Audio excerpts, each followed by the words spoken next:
What is up, YouTube? You're watching the Skynet Gen Network, and today I'm going to be reviewing Salem Season 2, Episode 8, entitled Dead Birds. So last week we left off, it was,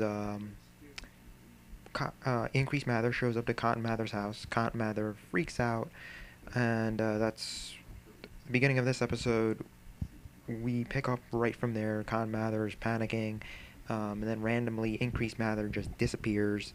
So leaving Cotton thinking, did this really happen, or is this a vision, or was this reality? Mary when he disappeared, he ended up back at Mary's house, and Mary wants to know more about Marburg. She wants to know what her weakness is. So she starts asking him. She's like, if you want to see your son, you want to talk to him, you're gonna have to start giving me answers. What is her weakness, for instance, and stuff like that, which we will get later into this review on what her weakness is. But so he tells her about how he met her when she was on board a ship. She was disguised as a girl.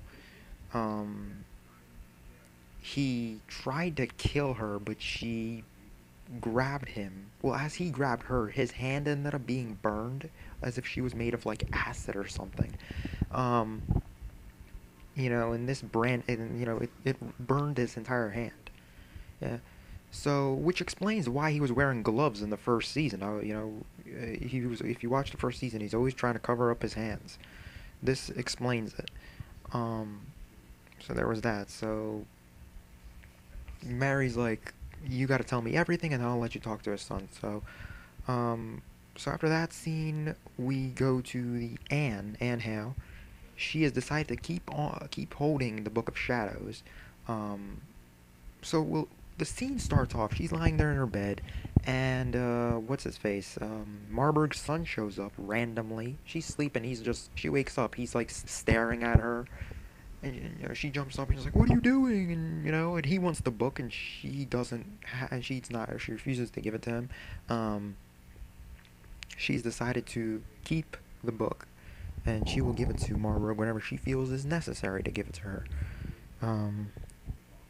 So she's hiding it somewhere in her house. She's using magic because she's a witch. She's using magic to hide it in a secret little space that she has in her room.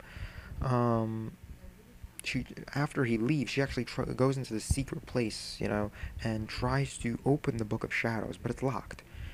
As she's trying to pry it open with like a piece of metal, I don't even know what it was, she cuts her finger and blood spreads, and the lock just magically it opens up. But as she opens the book, there's nothing in it. All the pages are empty. Now remember, the Book of Shadows is originally her father's book, who was he's a witch. Kind of. I don't know. I'm still trying to figure out if he's a witch or not. He is, but he's not like Mary or anything. So the pages are blank. She doesn't know what to do. She's like, whoa, well, if blood opened this book, why don't I use more blood? So she starts being emo as hell, starts cutting her wrists and spreading blood all over the pages, trying to get words to appear in the book. Nothing happens, and she's like, well, this was my father's book. Maybe only his blood will work. So, and it just happens that there's his dried up blood is on the wall. And she just starts scraping that with like a knife or whatever, and then spreads it onto the book, and then the words appear in the book. I'm like, really? It just happens that the wall is going to be covered in her father's blood? Dried up blood? I thought it was just a little ridiculous. So, as Cotton Mather is walking about, he's like kind of trying to still figure out what just happened. He runs into the doctor, and the two of them just start talking about, just science in general, and they're walking through the woods, and both of them just see a bunch of like dead crows all over the ground. That's why this episode's called Dead Birds. And this was the doing of Mary's kid, because he drew a picture, and then Tituba grabbed it and threw it in the fire. And next thing you know, you just hear like birds crashing into his window. And later on, they show you all these dead crows in the forest. So you're thinking this kid has like special powers all of a sudden, you know? You know, his drawings become reality or something. I don't know. And so as they're walking through, so as Cotton Mather and the Doctor are walking in the forest, they see all these dead crows, and eventually it leads them to this pit of like, so the pit I was talking about in a previous review in the other episodes. It's like this. I don't even know what it is. It's like a black tar pool, which might be the entrance to hell, because as he puts a stick through it and brings it back up, there's like fire at the end of it. So I'm assuming it's the entrance to hell. It was the same. It was the same location where Mary and Marburg were standing last week's episode, talking to one another, and she was congratulating Mary on what a great job she did, starting the Grand Rite. So there's that. So as Cotton and returns home, before Cotton actually gets home, the Doctor tells Cotton to keep it between them. Cotton gets back home. Opens his books. He's gonna try and do some research. And as he's doing this, his father shows up, reappears, and Cotton's like, "I'm seeing things. Let me get a drink real quick." You know, this time he's not even scared because he thinks his mind is playing tricks on him. He didn't get enough sleep. I don't know. But then it turns out, actually, you know, as he's drinking, his father just like uses his powers or whatever that Mary, I guess, gave him, and it sends the bottle flying. And you know, Cotton then eventually realizes this is, you know, his father has come back from hell because they saw the entrance to hell. So he knows now, he kind of believes a little bit now that, yeah, it's possible that his father has emerged from hell and given him this warning to leave the town, you know, before anything bad happens. And the two bond, kind of. I mean, he tells him that he loves him and stuff like that. And eventually he disappears again. He pulls a Batman maneuver, you know, he just randomly disappears. And he so then we're taken to a scene where Mary is talking to her kid, and well, the kid is talking to himself, or so it seems. But then Mary's hearing he's talking to someone, so she enters his room and she's like, "Who are you talking to?" And he's like, "No one." And she's like, "Well, actually, he says his friend is no one. His name is no one." You know, it reminds me of like the freaking Odyssey, where the guy's like, "My name is nobody." Yeah. So he says his friend is nothing, and she's like, "Oh, well," she assumes it's an imaginary friend. So, and he's like, "What does nothing have to say?" And he's like, "Oh, my friend doesn't really like you." And she's like, "What is it saying?" And he's like, "Oh, he called you a freaking whore or something." And he just keeps saying it over and over again. And she eventually just slaps him, and he just gets pissed off, and he just starts yelling at his own mother, "Get out of the room, get out." You know, eventually she leaves. She's crying. After she leaves, we just see the person who he's been talking to is not an imaginary friend. We see who it is, and it's Mercy. She appears, and she's manipulating this kid. I said last week, in my other review, last week's review, that Marburg was gonna be manipulating this kid and using him against Mary. I knew it. I knew she didn't buy the whole it's George's nephew thing. I knew she didn't buy it, and even if she did, she's still going to use him against her, and that's exactly what ended up happening. We also are taken in this episode. The Doctor stops by Mary's house, and he's like, and he puts everything together, and he starts explaining it to Mary. About the Grand Rite, about Isaac, about, and how he kept repeating her name, and this tar pool that they found in the forest, same place where the Grand Rite supposedly started, and all this other stuff. He just starts piecing it together, and he's like, "You're the reason the pact started." So he tells her he knows that she's a witch. She's about to get ready to stab him. She's reaching for the knife, and he actually tells her that he's not interested in telling anyone that she's a witch, and this guy is like obsessed with science, uh, you know, it, and he's not a Puritan, uh, and a lot of, and if you look at it from the side, Puritans might think that he is a witch himself, the way he acts, the way he's into science and everything, and what ends up happening is that he ends up telling her that, oh, I actually want to become a witch. He wants to become a witch, and and this kind of, I guess, takes the load off of Mary. She's like, okay, I guess I don't have to kill you. Well, she doesn't say anything, but yeah. So apparently, the ritual to become a witch, you have to get intimate. And we heard this with Marburg. She said the same exact thing when she was talking to what's her name, Mercy, 2 episodes ago. That you have to get intimate with a person to become a witch. Apparently, um, you have to be aroused. So she ends up doing him, and making him experience this magic and whatever. And as they're doing it, who do you think shows up?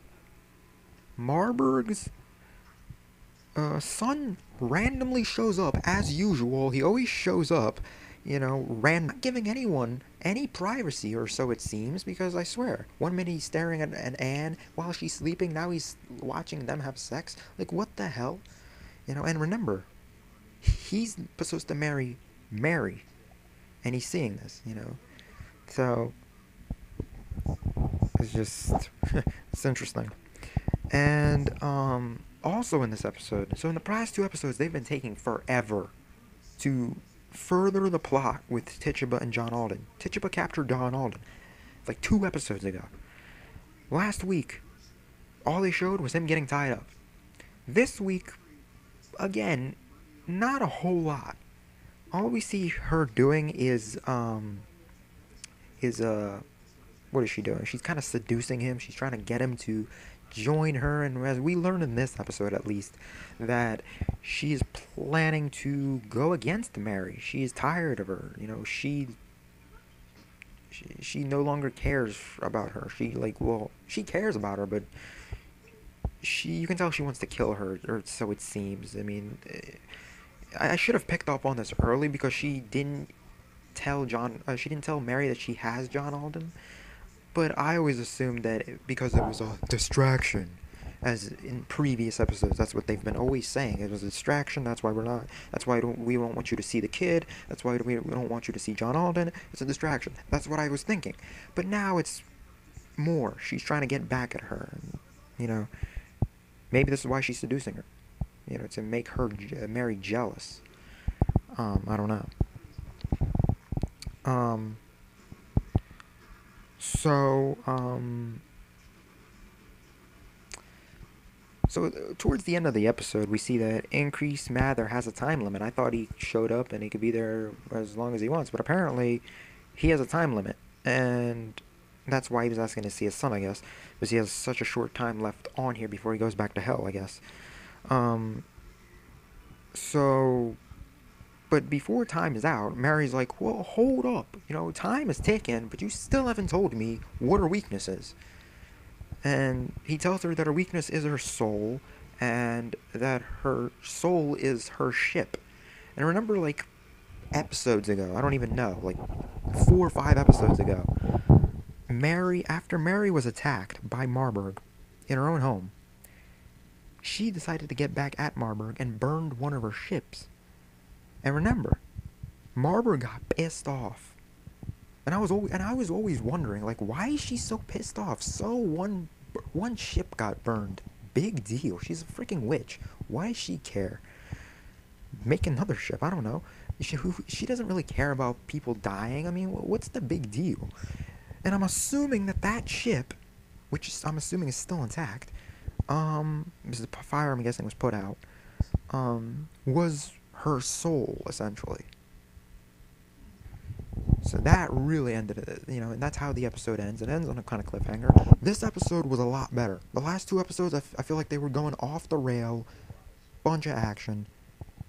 completely unnecessary. Like, it was really getting awfully ridiculous. This week was a great episode because it reminded me so much of the first season, where we could have a good episode and not have a bunch of action scenes and a bunch of scenes that are just really overly ridiculous. This was finally a calm episode with great plot, great suspense, and like I said, it reminded me of the first season a little bit, and this episode has certainly redeemed the last couple of episodes, which have been a little bit. I didn't really enjoy them that much, but definitely a better episode. I feel like there's what, 5 episodes left. It doesn't seem like, the way they're getting everything going right now, it doesn't seem like there's only 5 episodes left. It seems like there's only 2 episodes left, because this whole entire season has been really intense, and compared to the first season, which doesn't mean it's worse than the first season. When it first started, I really thought that the second season was going to be a lot better in terms of story and plot, maybe. But even though it's not going to be based on any true events, but and then the last 2 episodes have kind of started going a little bit downhill, and this episode, kind of brought it up, and I hope the next 5 episodes stay that way. I don't know. I still don't know if there's going to be a third season. I tried to check. It doesn't say anything about 3 seasons. I guess they're going to look at ratings within the next 5 episodes, because it's not going to return until next summer anyway. So they're going to look at ratings, and within the next 5 episodes, if they get in a certain amount of ratings, they're going to look at the Nielsen ratings or whatever they're going to look at, and we'll see if it gets renewed. I mean, look how long it took for them to renew Constantine. It took how many months after it ended. So, this show's still on air. It's still unknown if it's going to be a third season. 5 episodes, a lot can happen, so there might not be a third episode. That's why everything is so fast-paced this season. Maybe because they're not sure if there's going to be a third season. They don't want to just leave it wide open. So that might explain it. But there could be a third season. I really don't think there should be a third season, but if there is, so be it. But there should definitely not be more than 3 seasons. There's no way there should be 3 seasons of the show. Like I said in my previous video, Salem witch trials lasted a year, tops. 3 years, really, but 1 year where all this havoc and chaos was looming around the town. So there should not be 4 seasons of the show. 3 seasons, whatever. But, it was a pretty good episode. I hope next week is as good. It certainly seems like it's going to be good. Next week, Tituba and Mary are going to get at one another, because I'm assuming Mary's going to find out John Alden's alive, maybe. So we've, pretty much what I've seen is that everyone's got their own secrets here. I mean, Anne is kind of, Marburg's going against Mary. Mercy and Marburg have her son, and they're going to use him against her. Mary now knows Marburg's weakness. Anne, she's not. I don't even know whose side she's on anymore, because she's kind of with Mary, then she's with Marburg, but she didn't give the book to Marburg, so she's like in the middle right now. Maybe she's like on her own side. Tituba, obviously, she's gonna go against Mary. The doctor, Mather, we'll see. We'll see how long the doctor is gonna withhold the information, because Mather's a pretty curious fellow. Once he finds something, he gets really into it. He gets wrapped into it, and he starts researching. And he's trying. He's probably one of the smartest men during this time period. So he might find out that Mary's a witch, and it's gonna be interesting to see if the doctor is gonna try and stop him from doing anything, because now that he's probably a witch now, they didn't show him being a witch, but I'm assuming he's a witch now, and he kind of has. Well, I don't know if he has any feelings for Mary, but I think he's kind of attracted to her because of her magic. Her dark side is what attracts him. I don't know if he's actually physically attracted to her. So it's gonna be interesting to see next week. I don't know if it's gonna be better than this week, but it certainly looked interesting, and This is the kind of stuff I want to see. This was a good representation of a good episode of Salem, and I don't know what you guys thought. Comment below what you think of this episode. Do you think this series is any good? Which episode do you think was really good? Which episode do you think was bad? Comment below. So that's pretty much it. I will see you next week, guys. And as always, thanks for watching. Yeah, so see you next week.